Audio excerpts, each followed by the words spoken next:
Hey there. Welcome to CyberPulse by Quantum Shield, the podcast where we make cybersecurity less intimidating and a lot more exciting. Every episode, we're diving into the latest digital drama, from sneaky hackers to the coolest defense strategies, all while sharing tips you can actually use. So grab a coffee, get comfy, and let's navigate this crazy digital world together.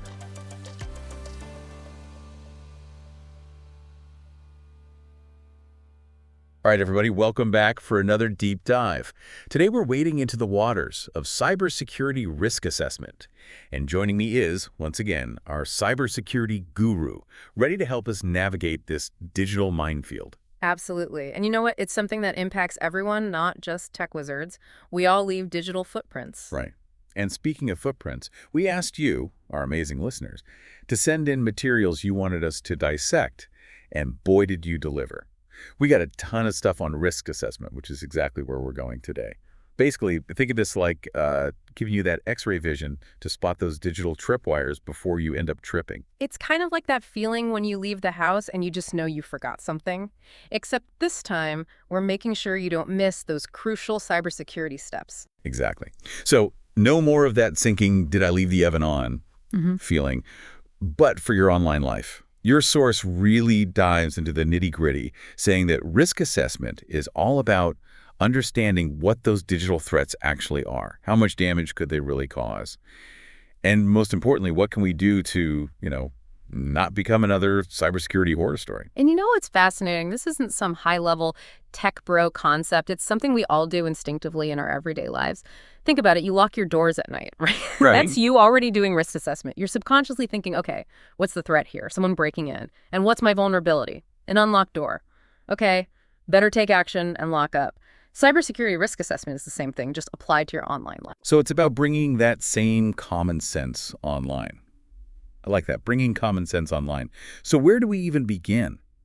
Because your source lays out 6 steps, and it can feel a bit overwhelming at first glance. Definitely, but taken step by step, it's totally manageable. And actually, I think folks will find they're already doing some of this without even realizing it. Okay, so first up, step 1 is asset identification.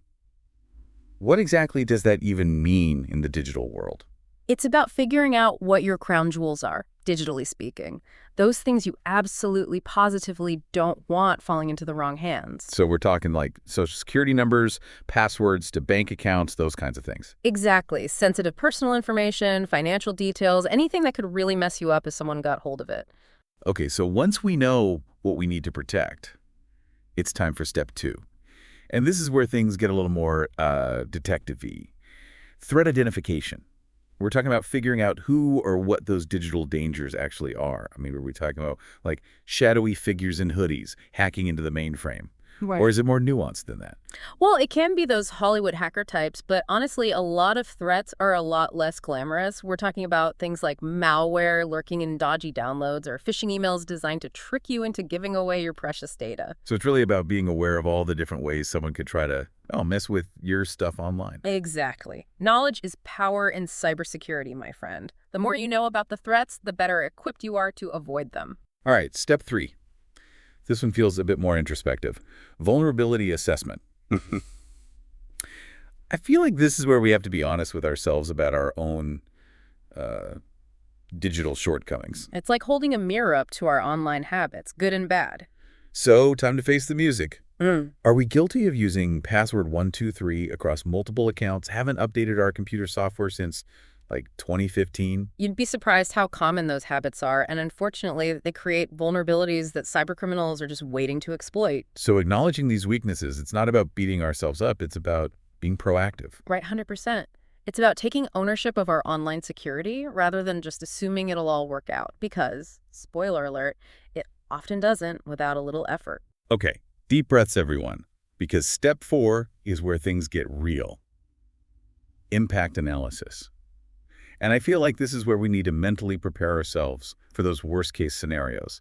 Like, what actually happens if a hacker gets access to our stuff because of that not-so-secure password we've been using? It's not about being pessimistic. It's about being realistic. And unfortunately, the reality is that a cyber attack can have some seriously nasty consequences. We're talking financial losses, identity theft, having your credit score tank, even your reputation dragged through the mud. Right. And that's just the tip of the iceberg. It's not just about the immediate damage either. It can take weeks, months, even years to fully recover from a cyber attack, both financially and emotionally. That's a good point. Okay, step 5 is risk calculation. How do we actually measure how serious these risks are?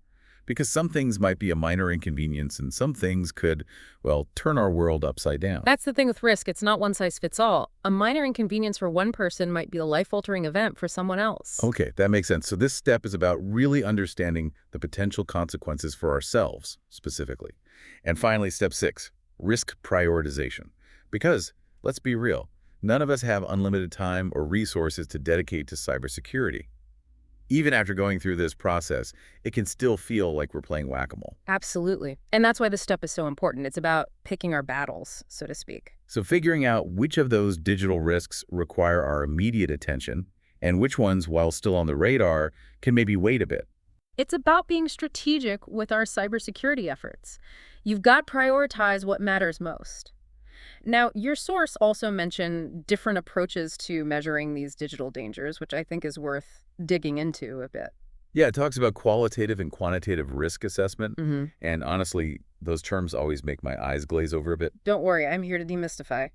Basically, qualitative is all about gut feeling. It's using your experience and knowledge to make a judgment call about how serious a risk is. Like, you might instinctively know that if your company's customer data got leaked, it would be a PR nightmare. Right, so that's qualitative. Got it. Right. But then there's quantitative, which is, what, more numbers-based. Exactly. Quantitative is all about putting a dollar amount on those risks. Instead of saying a data breach would be really bad, you'd say something like, okay, a data breach could cost us $10 million in fines, and we could lose 15% of our customers.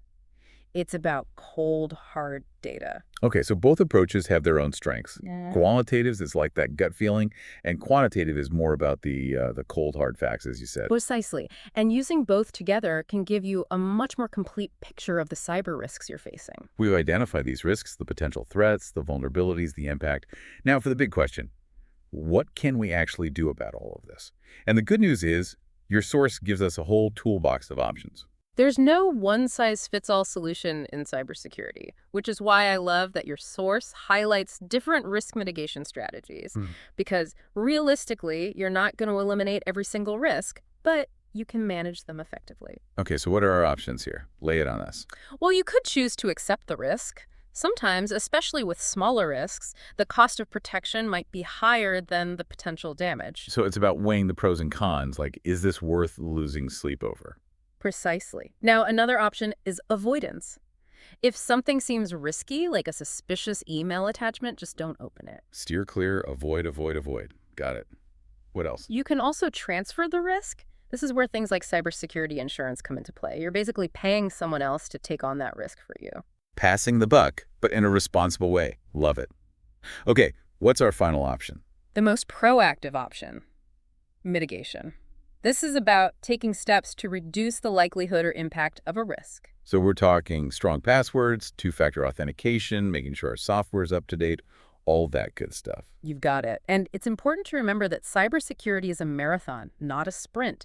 You've got to be constantly adapting and evolving your defenses. Because the digital world isn't standing still, so we can't either, right? 100%. Your source really emphasizes this idea of continuous risk assessment because new threats are emerging all the time, so what worked yesterday might not cut it tomorrow. Which is why we do what we do.